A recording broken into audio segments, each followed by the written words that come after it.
রাত পোহালেই এসএসসি ও সমমানের গণিত বিষয়ের পরীক্ষা, যেটা প্রত্যেকটা পরীক্ষার্থীর জন্য একটা আতঙ্ক, একটা ভয়ের বিষয়। এই জন্য আমরা শেষ সময় এসে তোমাদের সাথে শেয়ার করব এসএসসি 2025-এর গণিত পরীক্ষার শেষ সময়ের প্রস্তুতি। এখানে কি কি থাকবে, কিভাবে অনুশীলন করবে, অর্থাৎ কি কি পড়বে, কিভাবে পড়বে, মানসিক চাপ কিভাবে সামলাবে, কি কি নিতে হবে, প্রশ্ন কতটুকু কঠিন হবে, গণিত পরীক্ষায় গার্ড কেমন পড়বে, সময় ব্যবস্থাপনা কিভাবে করবে, উত্তরপত্রে কিভাবে লিখবে, এত শিক্ষার্থী কেন গণিতে ফেল করে, খাতা মূল্যায়ন কেমন হবে, প্রত্যেকটা বিষয় নিয়ে আমরা আলোচনা করব, যাতে গণিত নিয়ে তোমাদের কোনো কনফিউশন না থাকে, কোনো ভয় না থাকে, তোমরা নিশ্চিন্তে আত্মবিশ্বাসের সাথে ভালো প্রস্তুতি নিয়ে পরীক্ষা দিতে পারো এবং গণিতে একটা ভালো ফলাফল অর্জন করতে পারো। সো শুরুতে তোমাদের কাছে একটা রিকোয়েস্ট করছি, যারা এখনও আমাদের চ্যানেলটিকে সাবস্ক্রাইব করোনি তারা এখনই সাবস্ক্রাইব করে রাখো। তাহলে ভবিষ্যতে তোমাদের জন্য যত গুরুত্বপূর্ণ আপডেট আসবে, যত তথ্য পরামর্শ প্রয়োজন হবে, সব কিছু আমাদের কাছ থেকে পেয়ে যাবে। দেখো, এই শেষ সময়ে আমাদের মোটেও উচিত নয় তোমাদের সময়গুলো নষ্ট করা, কিন্তু আমার মনে হয় অনেকে প্রস্তুতি নেওয়ার কারণেও, অনেকে প্রস্তুতি নেওয়ার পরেও, অনেকে প্রস্তুতি নেওয়া সত্ত্বেও কিছু নিয়মকানুন না জানার কারণে, কিছু টিপস, কিছু কৌশল না জানার কারণে গণিতে ফলাফল খারাপ করে। এই জন্য আমরা তোমাদের কাছে দুঃখ প্রকাশ করে সরি বলে তোমাদের কাছ থেকে কিছু সময় চেয়ে নিচ্ছি, কারণ তোমরা আমার খুবই আদরের, খুবই ভালোবাসার প্রত্যেকটা শিক্ষার্থী। এই জন্য তোমরা যাতে কোনোভাবেই ফেল না করো, কোনোভাবেই গণিতে খারাপ না করো, অকৃতকার্য না হও, সেই জন্যই আমাদের দিনরাত এই প্রচেষ্টা। ঠিক আছে? সো আমরা শুরু করছি তাহলে। প্রথমেই বলে নিই যে কিভাবে অনুশীলন করবে। দেখো, তোমাদের শেষ যে পরীক্ষাটা ইংরেজি দ্বিতীয় পত্র হওয়ার পর আমরা ধারাবাহিকভাবে প্রত্যেক দিন এ বিষয়ে সাজেশন দিচ্ছি, এ বিষয়ে পরামর্শ দিচ্ছি যে কিভাবে গণিতে প্রস্তুতি নিবে। ঠিক আছে? আমরা দুইটা শিক্ষকের কাছ থেকে পরামর্শ নিয়েছি, সেগুলো প্রকাশ করেছি, এবং একটু আগে আমরা চূড়ান্ত সময়ের সাজেশন, একেবারে শর্ট একটা সাজেশন দিয়েছি, যেটা থেকে অবশ্যই কমন পড়বে।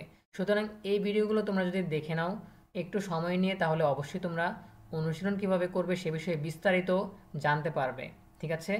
এমনভাবে প্রস্তুতি নিতে হবে যাতে এমসিকিউতেও ভালো করা যায়, সিকিউতেও ভালো করা যায়।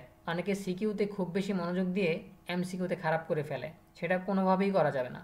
আচ্ছা, এরপর আমরা যদি বলি যে মানসিক চাপ কিভাবে সামলাবে।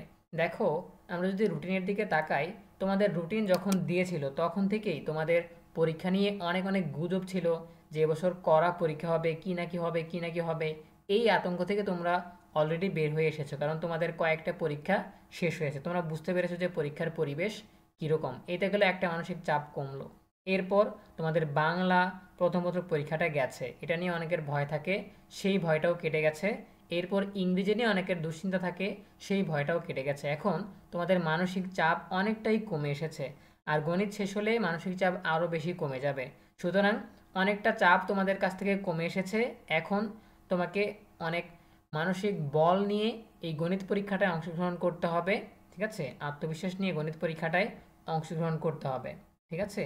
সো মানসিক চাপ সামলানোর জন্য তুমি এটা চিন্তা করবে যে পরীক্ষা শুরু হওয়ার আগে অনেক চাপ ছিল, সেটা গেছে, বাংলা নিয়ে অনেক চাপ ছিল, সেটা কমেছে, ইংরেজি নিয়ে চাপ ছিল, সেগুলো কমেছে। সুতরাং এই ধরনের পজিটিভ চিন্তাগুলো করলে তোমার মানসিক চাপ কমে যাবে। এরপর বলা হয়েছে যে কি কি নিতে হবে।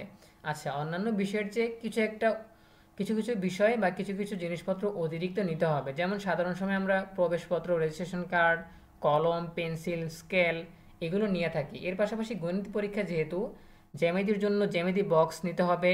এরপর হিসাব নিকাশের জন্য ক্যালকুলেটর নিতে হবে। অনেকের প্রশ্ন থাকে যে গ্রাফ পেপার নিতে হবে কি না। তোমাদের বাইরে থেকে গ্রাফ পেপার নেওয়ার কোনো প্রয়োজন নেই, পরীক্ষার হল থেকেই তোমাদেরকে গ্রাফ পেপার সরবরাহ করা হবে। ঠিক আছে? আচ্ছা, এরপর বলা হয়েছে যে প্রশ্ন কতটুকু কঠিন হবে।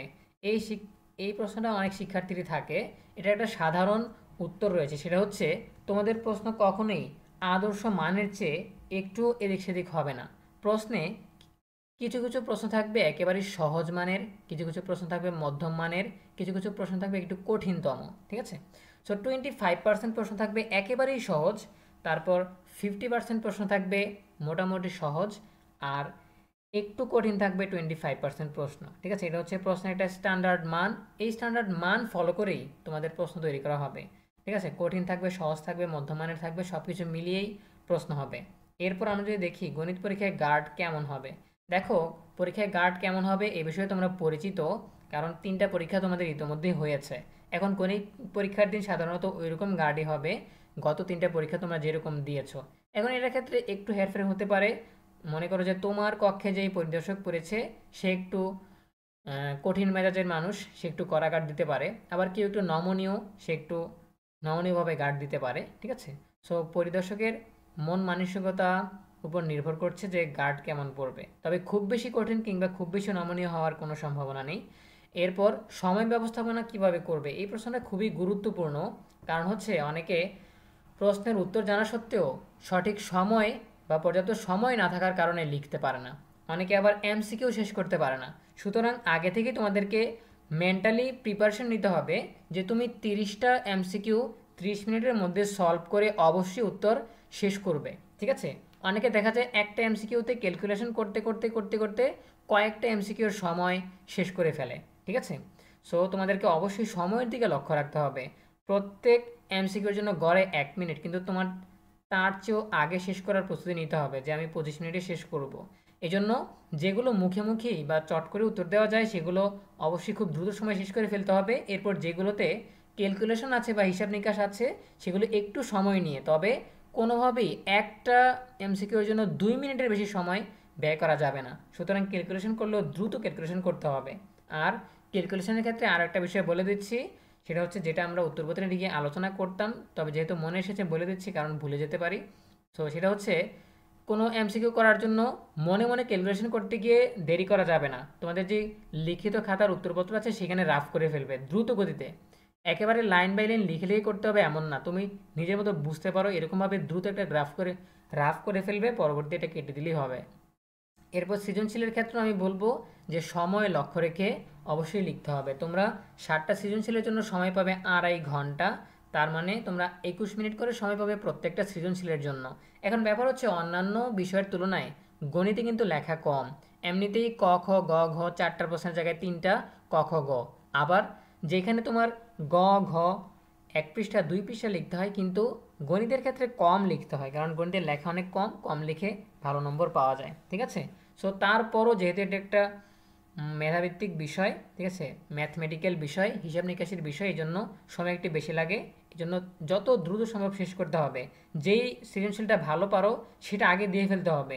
একটা সৃজনশীল মনে করতে করতে করতে করতে লিখতে লিখতে আর একটা সময় চলে যাবে, সেটা কিন্তু কোনোভাবেই করা যাবে না। যেটা তুমি ভালোভাবে পারছো, তোমার মাথায় একেবারে রেডি যে এটা আমি এখন লিখে ফেলতে পারবো দ্রুত, সেটাই আগে লিখবে, ঠিক আছে? এভাবে অবশ্যই খেয়াল রাখতে হবে। তাহলে আমরা সময় ব্যবস্থাপনা নিয়ে কথা বললাম, এবারে উত্তরপত্র কীভাবে লিখবে সেটা নিয়েও কথা বলি। এমসিকিউ কীভাবে লিখবে সেটা নিয়ে আমরা কথা বলেছি। সময়ের দিকে খেয়াল রাখবে আর রাফ লাগলে উত্তরপত্রে করে নিবে। আর উত্তরপত্র লেখার ক্ষেত্রে সিকিউর ক্ষেত্রে আমরা যেটা বলি, অবশ্যই বিভাগের দিকে খেয়াল রাখতে হবে। একটা বিষয় থেকে সবগুলো প্রশ্ন দিয়ে দিলে অন্য বিভাগ থেকে প্রশ্নের উত্তরই করলে না, এটা কিন্তু কোনোভাবেই করা যাবে না, ঠিক আছে? প্রত্যেকটা বিভাগ থেকে যতগুলো প্রশ্ন দিতে বলা হয়েছে কমপক্ষে সেগুলো অবশ্যই লক্ষ্য রেখে করতে হবে, ঠিক আছে? আমরা গণিত বিষয়ে একটা সাজেশন দিয়েছিলাম, সেখানে আমরা দেখিয়েছি যে কোন কোন অধ্যায়গুলো কোন কোন বিভাগের অন্তর্ভুক্ত, কোন কোন বিভাগ থেকে কয়টা প্রশ্ন আসবে, কমপক্ষে কয়টা প্রশ্নের উত্তর দিতে হবে, সেটা নিয়ে কিন্তু আমাদের সাজেশন ভিডিও আছে, সেটা দেখে নেবে, তাহলে তোমাদের বুঝতে সুবিধা হবে, ঠিক আছে? এরপর আমরা যদি পরবর্তী প্রশ্নে চলে যাই যে কেন এত শিক্ষার্থী ফেল করে। আচ্ছা, শিক্ষার্থী ফেল করার পিছনে দুইটা কারণ আছে সর্বনিম্ন। একটা হচ্ছে এমসিকিউ, ঠিক আছে? দেখো, এমসিকিউ কিন্তু ওই যে সময় স্বল্পতার কারণে অনেকে দিতে পারে না। আবার এমসিকিউ হঠাৎ করে চলে আসে, এটা নিয়ে ভাবতেই সময় পাওয়া যায় না। এখন গণিত বিষয়টা হচ্ছে এমন, হুট করে দেখলে মনে হয় কমনই পড়ে নাই, কিন্তু পরবর্তীতে ভাবতে ভাবতে এটার উত্তর তোমার মাথায় আসে, কিন্তু এতটুকু সময় তো পাওয়া যায় না। এই জন্য এমসিকিউর জন্য জোর দিয়ে প্রস্তুতি নিতে হবে যাতে এমসিকিউতে পরীক্ষাটা ভালো হয়ে যায়, ঠিক আছে? এমসিকিউ যদি পাস চলে আসে, উত্তরপত্রে পাস করা সহজ। আবার ব্যাপার হচ্ছে এমসিকিউ পরীক্ষাটা যদি খারাপ হয়, সেই দুশ্চিন্তা মাথায় নিয়ে সিকিউ পরীক্ষা খুব ঠিকমতো দেওয়া যায় না, ঠান্ডা মাথায় দেওয়া যায় না। এই জন্য এমসিকিউতে ভালো করার চেষ্টা করতে হবে। এই এমসিকিউতে খারাপ করার কারণে অনেক শিক্ষার্থী ফেল করে। আরেকটা কারণ হচ্ছে যে গণিতে প্রশ্ন না লিখে চলে আসা। তোমার যদি গণিতে কোনো প্রশ্ন কমন নাও আসে, সেই ক্ষেত্রেও তোমাকে কি করতে হবে, লিখতে হবে, ঠিক আছে? লিখলে শিক্ষকরা নাম্বার দেওয়ার কিছুটা সুযোগ পায়। আবার অনেকে যে কাজটা করে যে ভয়ভীতির কারণে আর হুট করে চিন্তা করার কারণে ফেল করে, ঠিক আছে? ভয়ভীতি নিয়ে পরীক্ষার কক্ষে যাওয়া যাবে না, প্রশ্নে হাত দেওয়া যাবে না। ভয়ভীতি দূর করে আত্মবিশ্বাসের সাথে লিখতে হবে, তাহলে পরীক্ষা ভালো হবে।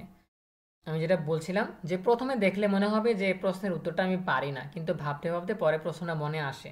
তো তুমি যদি প্রথমেই দেখে মাথা গরম করে ফেলো, মেজাজ উগ্র করে ফেলো, তাহলে কিন্তু তুমি ভালো পরীক্ষা দিতে পারবে না, ঠিক আছে? আচ্ছা, এরপর আমরা যদি আলোচনা করি যে খাতা মূল্যায়ন কেমন হবে। দেখো, যে বিষয়টা বলছিলাম যে এমসিকিউতে শিক্ষার্থীদের ফলাফল খারাপ হয়, কারণ হচ্ছে এমসিকিউগুলো মূল্যায়ন করা হয় এমসিকিউ রিডারের মাধ্যমে, অর্থাৎ একটা ডিজিটাল মেশিন রয়েছে, সেখানে এমসিকিউর শিটগুলো ঢুকিয়ে দিলে সেখান থেকে ক্যালকুলেশন করেই কম্পিউটারগুলি এই খাতাগুলো দেখে ফেলতে পারে যে তোমার কয়টা অ্যান্সার হয়েছে। এইখানে শিক্ষকদের একটা নম্বর বাড়িয়ে দেওয়ার কোনো সুযোগ নেই, ঠিক আছে? এটা সরাসরি এমসিকিউ রিডার থেকে সরাসরি কম্পিউটারে ডাটা এন্ট্রি হয়ে যায়, এজন্য এখান থেকে কোনোভাবে বাড়িয়ে দেওয়ার সুযোগ নেই। এই জন্য খাতা মূল্যায়ন কেমন হবে, এই প্রশ্নের জবাবে বলতে চাই যে এমসিকিউতে পারফেক্ট মূল্যায়ন হবে, কোনোভাবেই এক নম্বর বাড়িয়ে দেওয়ার সুযোগ নাই। আর খাতা মূল্যায়নের ক্ষেত্রে বা সৃজনশীল মূল্যায়নের ক্ষেত্রে শিক্ষকরা যেটা বলেন, বোর্ডে যারা খাতা দেখেন তাদের সাথে কথা বলে জানা গেছে যে শিক্ষকরা চেষ্টা করেন শিক্ষার্থীদেরকে দু এক নম্বর বাড়িয়ে দিয়ে পাশ করিয়ে দেওয়ার জন্য বা একটা ভালো গ্রেড দিয়ে দেওয়ার জন্য, ঠিক আছে? এখন তুমি যদি খাতা খালি রেখে চলে আসো, তাহলে কিন্তু শিক্ষকদের দ্বারা এটা সম্ভব হবে না। এই জন্য শিক্ষকরা যেটা বলে যে তোমার যদি কোনো প্রশ্ন কমন না পড়ে, সেই ক্ষেত্রে তুমি একটু একটু যদি দুই এক লাইন লিখতে পারো যে এই অঙ্কটা হয়তো সমাধান এভাবে হতে পারে। অনেকে দেখা যায় পুরো অঙ্কটা পারে কিন্তু রেজাল্ট মিলছে না, এজন্য কেটে দেয়। কেটে দেওয়ার দরকার নেই, তুমি যদি অ্যান্সার মিলাতে না পারো ওইটুকুই রেখে দিবে, শিক্ষক চাইলে এখানে নম্বর দিতে পারবে, ঠিক আছে? তবে তোমার যদি পরবর্তীতে মনে আসে, তুমি এটা ক্রস দিয়ে সমাধান করে ফেলবে, তাহলে কোনো রিস্ক থাকলো না বা ঝুঁকিতে গেল না, ঠিক আছে? কারণ সব শিক্ষকের মন মানসিকতা একরকম থাকবে না, আর যখন তিনি খাতাটা দেখছেন তখনকার পরিস্থিতির উপর তার মন মানসিকতা নির্ভর করে। সুতরাং তুমি যদি খাতায় লিখে আসো, সেই ক্ষেত্রে নম্বর দেওয়ার সুযোগ থাকে, ঠিক আছে? এই বিষয়টা মাথায় রাখতে হবে। আচ্ছা, সো অনেকে বলবে যে সৃজনশীল আবার কিভাবে না পারলেও লেখা যায়, এটা তো গণিত বিষয়, বানিয়ে লেখার কোনো সুযোগ নেই। দেখো, যেটা বলা হচ্ছে যে তোমার যদি মনে হয় এই অঙ্কটা এইভাবে হবে, এইটা ধারণা করে তুমি যদি দু এক লাইন লিখে আসতে পারো, তোমার কমপ্লিট ধারণা না থাকলেও, সেক্ষেত্রেও তুমি কিন্তু কিছু নম্বর পেয়ে যাবে। সুতরাং তুমি যদি 7টা সৃজনশীলে ক খ গ ক খ গ এভাবে প্রত্যেকটা সৃজনশীল কোনোভাবে পেতে দিয়ে আসো বা কোনোভাবে লিখে দিয়ে আসো, তারা যদি 1 নম্বর করেও দিয়ে দেয়, তাহলে 3 × 7 = 21 নম্বর চলে আসতেছে, ঠিক আছে? আর তোমার যদি দু একটা প্রশ্ন কমন পড়ে যায়, সেক্ষেত্রে তুমি আরও ভালো নাম্বার পাচ্ছ। এই জন্য এই বিষয়টা মাথায় রাখতে হবে, যাতে কোনোভাবে পরীক্ষায় ফেল না আসে। আমি আবারও বলছি, ঠান্ডা মাথায় লিখতে হবে। আমি এতগুলো কথা বললাম তোমাদের জন্যই, ঠিক আছে? সো এরপরও তোমাদের যদি এই বিষয়ে আরও কোনো প্রশ্ন থাকে, অবশ্যই কমেন্টে জানিয়ে ফেলো। আমি যত দ্রুত সম্ভব তোমাদের কমেন্টের উত্তর দিয়ে তোমাদেরকে হেল্প করার চেষ্টা করছি। সো দেখা হবে পরবর্তী আপডেট নিয়ে নতুন কোনো ভিডিওতে। সেই পর্যন্ত তোমরা সবাই ভালো থাকো, সুস্থ থাকো, নিরাপদে থাকো এবং সবসময় ইএনইবির সাথেই থাকো। তোমাদের সকলের জন্য রইল অনেক অনেক শুভকামনা। ধন্যবাদ সবাইকে।